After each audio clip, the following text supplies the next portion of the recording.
is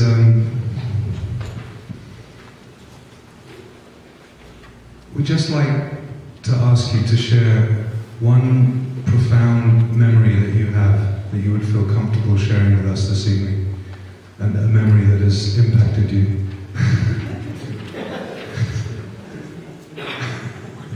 Let's start with one and see if the other one needs to be told too. A memory that has impacted you. I have to say, first of all, it was Kristallnacht. That was a year before World War II broke out, and a lot of people never heard about Kristallnacht. So that was. Can you hear me? Yes. A lot of people have never heard about Kristallnacht because it was a year before World War II broke out. And when I spoke in schools, they wrote letters to me after, 13-year-old kids, and they said, you know, Mrs. Small, I have never heard about Kristallnacht, but I went and I checked it out, and you know, there really was such thing as Kristallnacht. November 9, 1938, you were right, Mrs. Small. That makes you feel good when children actually listen and know about it. And I know the second thing, I have to talk about. Can you tell us a little bit about what you remember about Kristallnacht? Yeah. Oh, Kristallnacht, I remember there was only, well, my parents were gone already, and my brother was deported 10 days before Kristallnacht, and there was only my sister and me left, the one that just passed away, my sister. And it was just terrible. We didn't know what was going on. We heard all that screaming and breaking glass and everything, and people running in the street and being beaten up, and there were so many people got killed. Those 2 days, 91 people were murdered, and 300,000 or something went to concentration camp. It was very, very bad. And after Kristallnacht, my sister and I, we walked from room to room, excuse me, and she said, you know, there were 5 of us living here. Now there's only 2 of us left.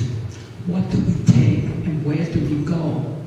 We had no place to go because both my parents came from Poland and all their families were in Poland. So there was nobody, I was in Germany, I was born, and there was nobody in Germany from our family. We had nobody, no friends, no family, nobody. And the reason I was born in Germany is because the First World War, my father was drafted in the army, and eventually he was taken prisoner by the Germans. And that's how he got to Germany. And my mother remained in Poland with 3 small children, 2 babies and 1 little boy.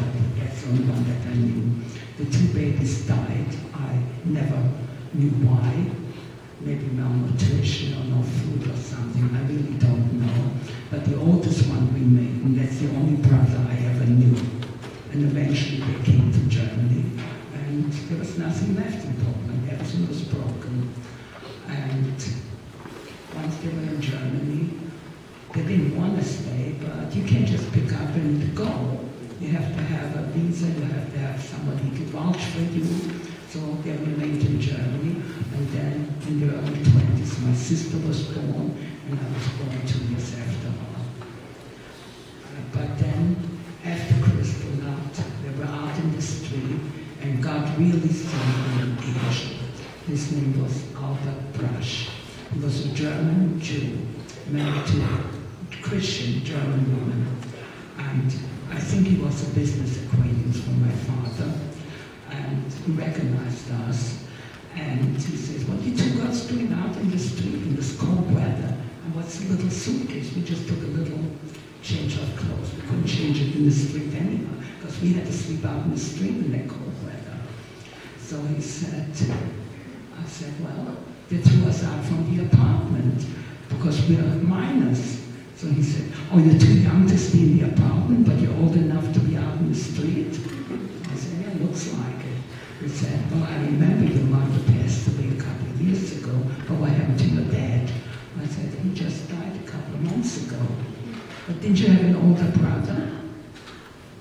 You can hear? No. I'm talking right in here.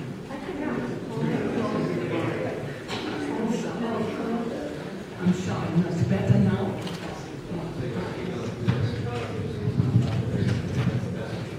This way is better? Oh, okay, mazel tov. So he said, well, didn't you have an older brother? I said, yes, the police came and took him away. So he says, oh my God, he was pulling his hair out. This man was in his early 60s, you know. And he said, my God, what is this world coming to? Is this what I was fighting for in the army? Because in the First World War, all German Jews were in the army, the German army. And he was in the army too. And it was just terrible. So he said, well, they had no children. So he said, well, I have only a one-bedroom apartment. And if you would like to sleep in the bathroom, you're welcome. I said, oh, thank you. Thank you. The roof over my head, better than in the street. So we went, he took us to his apartment, and his wife, as I said, she was a German Christian woman. She welcomed us with open arms. She was so nice. She says, oh, you girls, you must be frozen and hungry. Why do we make? She made some hot soup, gave us some warm sweaters to wear. She was wonderful. But then my sister slept in the bathtub, and we put up a folding bed next to the bathtub, and I slept on this, and I was in seventh heaven. It was wonderful, but it didn't last very long, because as I said, it was after Christmas, not November, before we turned around. Christmas came, and her younger brother came. He wanted to spend Christmas with them. So she was so scared. Of course she would report her. So she locked us in the bathroom. She says, don't make a lie, don't even breathe. I don't want him to know you're here. And he went to the dining room, he was drinking, he must have been drunk like anything. Must have been way after midnight by the time he left. Excuse me. You can hear me? Yes? Good. Well, anyhow, but then when he finally did leave, she knocked on the door and she said, okay girls, you can come out now, but I'm afraid I can't keep you any longer, because my brother could come any time, and if he knows I'm hiding two Jewish girls, he will definitely report me. I said, of course he would. So he gave me one to go. But her husband said, I heard that England opened up visas for 10,000 children up to the age of 16, and you will both qualify. You're homeless and you're orphans. And the age was right, so he must have made that application. And that was really, I was so happy that I met this gentleman. That was really very nice. Thank you. Thank you, Doris. Enough? Yes, thank you so much. I mean, it's never enough. We could listen to you all day, but we want to hear some. After this, but I'll be 2 hours. Thank you, Doris. Can you pass the microphone to Doris? So, Bill Staffman, the next question is the same question for you. If you can just share, if you had to select one most profound memory that you carry with you, to share that briefly. Speak very closely. Okay. Since I was about 2.5 years old when Hitler came to power, I experienced the whole thing from 1933 until 1945. As they say, the whole Megillah. We were deported from Dresden, that's my father, my mother, sister, and brother, to Riga, Latvia, to a ghetto. And we were there for quite a while, but of course I have a lot of memories. And to disentangle and list them all will take quite a few days, but there is one that sticks in my mind. And it's a kind of paradigmatic experience. The ghetto was dissolved on November 2, 1943. And of course, between our arrival in that ghetto and incidentally, we were deported on January 20th, 1942, which was exactly the date of the so-called Wannsee Conference.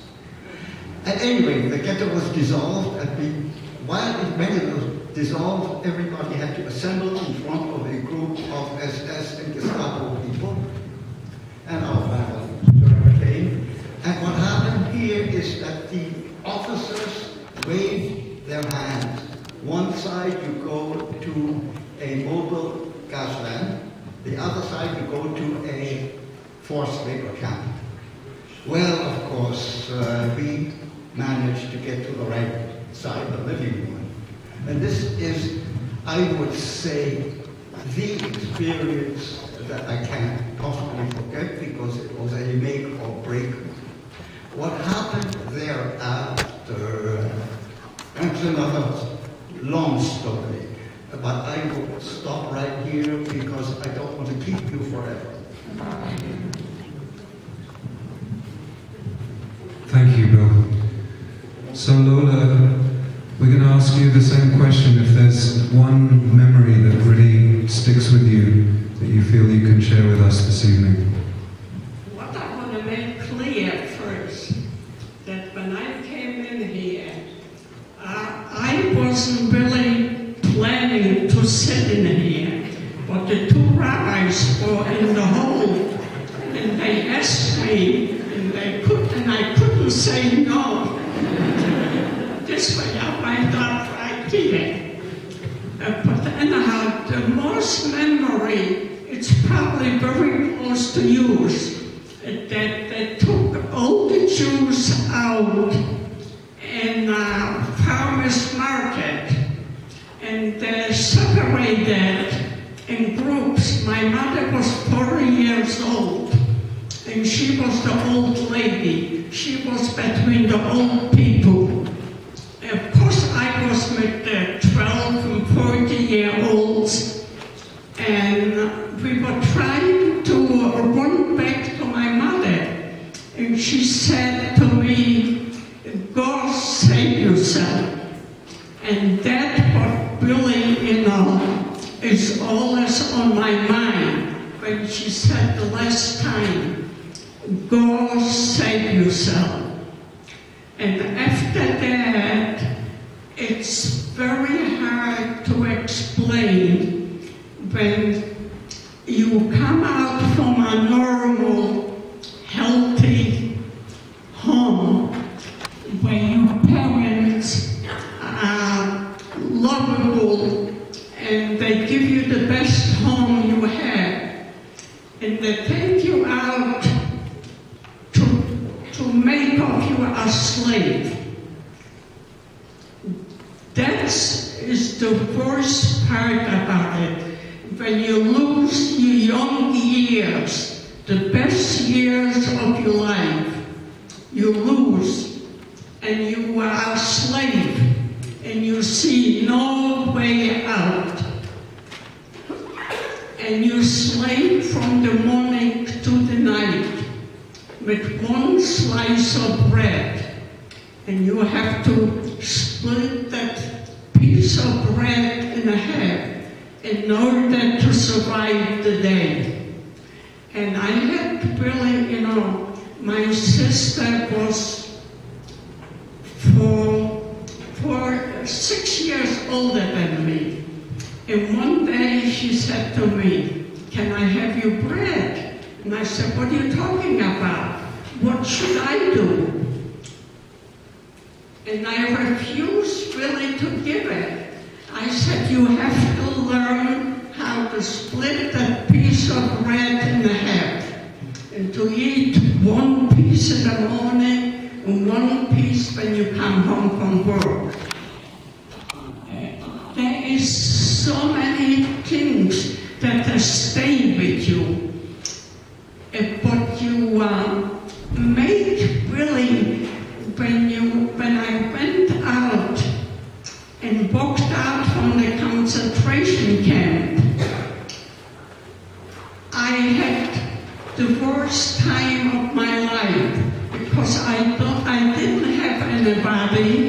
I had no place where to go, and I had to make up my mind if I want to survive now. And I said, yes, I want to survive no matter what. And the rest of it it's very hard to tell you what the years, brought to me. But I think, I made up my mind that I will survive. And I will tell everybody what was happening to me and to other people. And please remember, at least once a year, to get together and remind the young people what can happen. And to try your best to remember the ones that have lost their life, for us to explain and to see that it continues, that it's not forgotten. Thank you.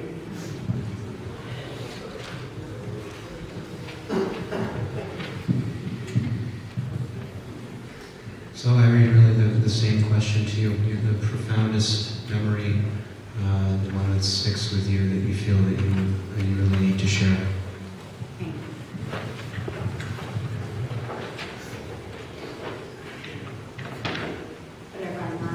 And do make sure to speak right into the microphone. People are having trouble hearing.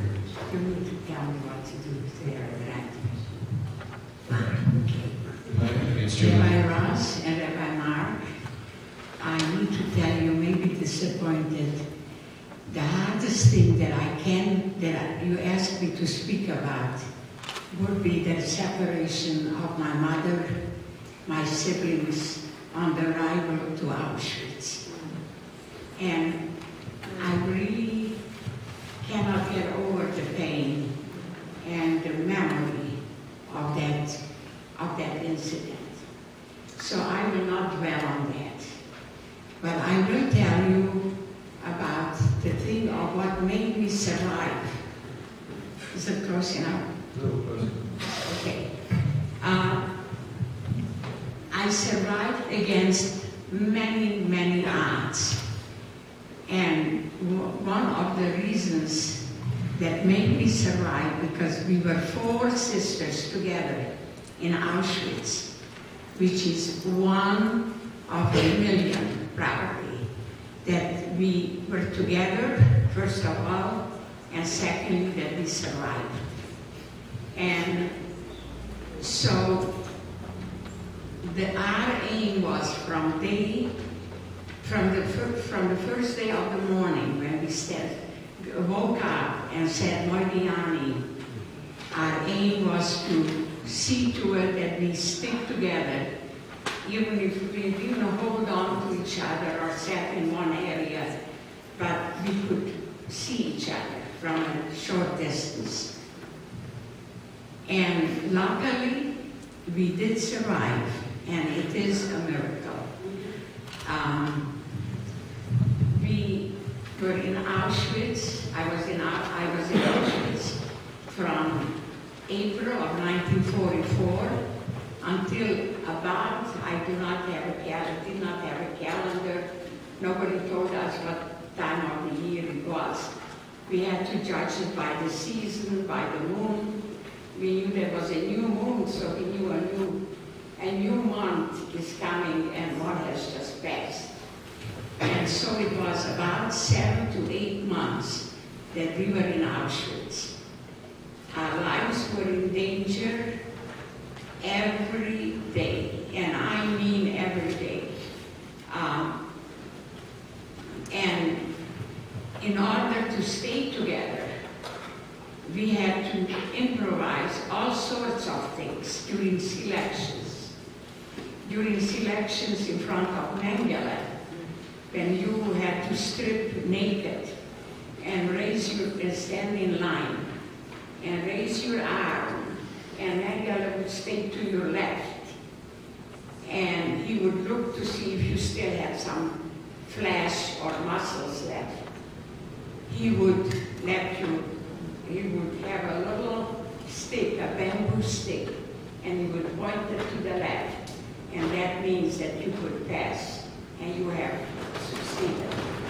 If he pointed to the right, you were instantly taken away into a small room where these people were condemned to be gassed and cremated.